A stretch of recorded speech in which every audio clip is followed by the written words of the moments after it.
Well, folks, we're back after some hiatus. Ray and I are going to be doing another series of pillars principles, how to start a business and build it until it's an economic powerhouse. So, Ray, how are we doing today? Yeah, Doing good, doing good. Good to see you, Fred. I haven't seen you in a while. yeah, well, you've been traveling. I've been Yeah, working. Yeah, yeah. this is why you're the expert and I'm just the questioner. So, Um, want to drill into starting your business and the questions you have to ask. And that's what we'll target for this segment. Um, the first question that always comes to my mind is, why do I want to start a business? I mean, to me, that seems obvious, but do most people not ask that question? Well, I think they should ask themselves that question. Why do I want to start a business? Obviously, if you have a good employer and you're working for someone and things are going great, then why even begin to even think about it? But in today's world, even something that looks great, I did work for a fantastic company, one of the rated as one of the 10 best companies in the United States to work for, and it just went under. So, in my case, I had to make a decision, and that decision was to find a business to acquire or to start. And then, of course, when the thought process went from there is what's the fastest way to get going? And the fastest way to get going is to look at a franchise. And I Mm. think if if you don't take that route, I mean, if you have the latitude of time and you want to start a business, I've actually started a couple of businesses on my own without a franchise connected. It's very difficult. You don't have a brand. And without a brand, you don't have too much going for you. So, in my case right now, of course, I started the Maid franchise over 20 years ago. So I started with the brand, and now I've built the local part of that brand for 20 years. So it's pretty much established. So you need to ask the question: do I really want to do this? Because don't be disillusioned in the fact that you know it's going to be easy. Amen to it not being easy. So, um, eh, you went the one route, and I guess where the question I've got is, I've always heard, uh, do what your passion is, and um, I I always fight this because there's stuff that I'm passionate about, but I wouldn't want to turn it into a business. And somehow I don't believe you had a great passion for cleaning toilets. No, my passion was in business, running a business. Um, and I look back on my thoughts as a young, even as a child, I always played like I was running a business. So, which sounds kind of weird, but uh, my father was an entrepreneur, and I guess I have the gene. So, but getting back to the question is, why do I want to start a business? And I think that's a paramount. You really need to ask that to yourself because, again, it's hard work. It's probably harder than the work that you're going to that you're doing now, working for someone, uh, because you are on your own in that sense, in that you have to begin to think. You have no one to rely on. You can't, more than likely, as was in my case, my relatives, when I told them what I was doing, they looked at me and said, "Are you crazy?" So there may not be any support locally. And you really need to ask the question and then make a decision. Tell your friends and relatives, see if you can gather some support if possible. And, from there, move on to the next question. All right. So just kind of a follow up is that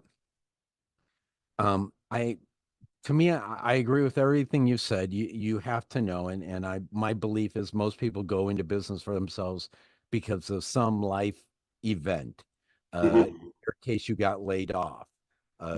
In uh, one of my relatives, it was because they got passed over for promotion, and then they went down the franchising path. In my case, it was my wife died, and I decided life was too short to work for somebody else. So it was all career transition and or life transition. So I to me that's why most people there's something in their life that happens where they say enough's enough. Mhm. Where I in with your example, you did something kind of counterintuitive. So when I first went on my own, I did computer consulting because that's what I did. It was a passion of mine, so on and so forth. You did something counterintuitive in that when you bought the franchise, you bought something that, like I said, is cleaning toilets, not a a passion of yours, at least not unless No, it's not. I was going to say not unless something there's radically I, you. I, I'll I'll give a How'd brief you do it? description on my reasoning. Okay, so I've been in high tech. Okay, I worked for Sharp Electronics. I worked for Tel Labs. And I worked for a company called Automotive Diagnostics, and all high tech companies. And I was burned by each one of those high tech companies. So my line of thinking is, how low can I go tech wise? Okay. And so I wouldn't be burned. Well, my decision appears to be right, but there's a lot of tech in this company. Don't get me wrong, because not only do we have a really high tech computer software for tracking all of our clients and their wants and needs. So, um, I I get the starting the business. I guess where I want to go with this is I know that when I went into business, I went into something first went into business. I went into something I knew, which was technology. I was a tech. I worked in corporate IT, and that made sense. I had passion for it. You, however, were also in high tech, and yet you went into cleaning toilets. And I know, unless there's something really, really weird about you that I don't know, you cleaning toilets is not a passion for you. Not a So passion. how Absolutely. did you get into that? How'd you get in cleaning toilets from having a high tech career? Probably the best way to describe that is I was looking for something that I thought would be the lowest tech, simply because I was burned by high tech 3 times in a row. Automotive diagnostics, it was a company that pretty much diagnosed many of the automobiles out there. And what happened with that is the manufacturer said, nope, we're going to do that from now on. So you're out of the picture. Then Sharp Electronic, VCRs. What happened to VCRs?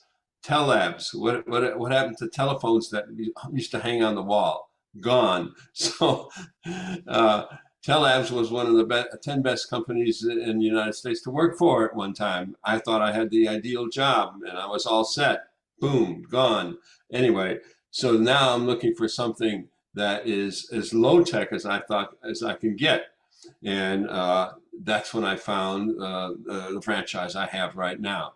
But don't think it's low tech in the sense that we don't have high tech involved in it. The computer systems we utilize to keep track of our customers, our clients, and our employees is very high tech, as well as we track every single car when they're coming and going, speeding, and even turning too fast. So we we use a lot of high tech, and the business itself may sound low tech. No, it sounds like Big Brother's watching you clean toilets. All right. All right. So I know from a hobby that I picked up, which was making candles. I know that not every passion, not every hobby will can make me money. So to me, one of the questions is, can my idea make me money? How do you determine what else? It seems like a very simple question. Can I make money at this or can I not? What, how did you go about this? Well, obviously, anytime you start looking into any franchise, they're going to tell you how much money you potentially can make.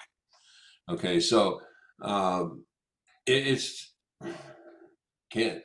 I think if you go into a venture thinking, well, I'm not going to make any money at this, then you better have an alternative reason for doing it. So in my case, I needed to make money. I needed to support my family, and in at least the lifestyle, and then beyond when I was like I am now, old, you know. So yeah, but you need to really look at it. Can it make money? And I think it's really upon yourself to make that realization. You have to realize that if I do this, can I make the money? I mean, it is possible. I know people who have bought a franchise and spent a good portion of their life savings and then realized it wasn't for them. So you need to have a different mindset, a mindset somewhat, at least somewhat of an entrepreneur, in that there is no chance for failure on your part. Okay, so that brings up a very interesting thought in my head of um anything can be done to make money. So if I look at it from a general, very general high altitude viewpoint, anything can be done to make money. But there's I guess the question is, how do I tell if I can make money at it? Because obviously people sell candles for their big corporations doing it.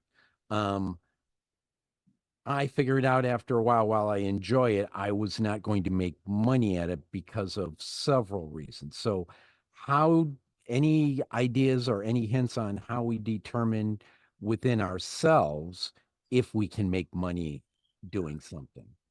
I think in retrospect, when I was looking at these businesses, I would imagine myself doing it. Okay. And if you can't imagine yourself sitting behind a desk running a business, hiring people, and getting supplies, and looking for advertising, if you can't imagine yourself doing that, if all you can imagine is how you're going to spend the money potential that you potentially could get, then I'd say don't do it.